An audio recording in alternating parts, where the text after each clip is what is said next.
Hey, you guys, quick tip. So let's talk Curb 65.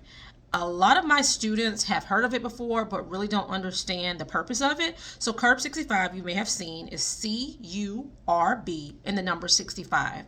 This is a criteria to follow to identify the severity of the mortality rate for patients with community-acquired pneumonia.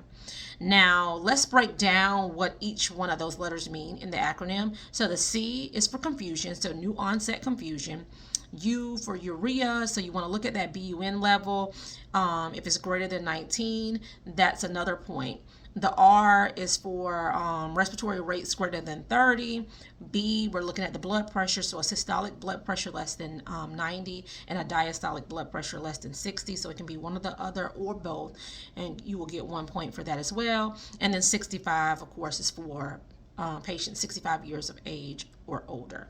Now, each one of those criteria equals 1 point.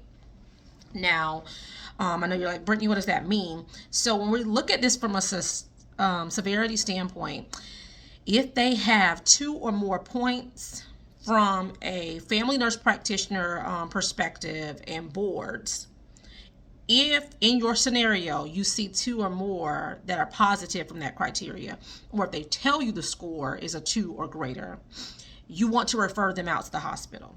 Of course, in practice, you want to identify based on your patient in front of you, but that's how the severity scale is designed to work. So breaking it down a little bit more, 0 to 1 is considered a low risk for mortality.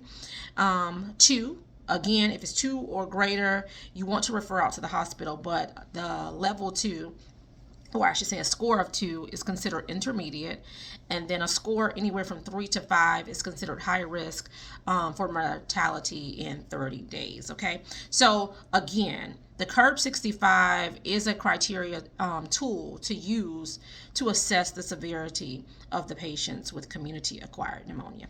Hope that helps. Meet me back here for more tips and topics to help you with NP boards and practice. Bye, y'all.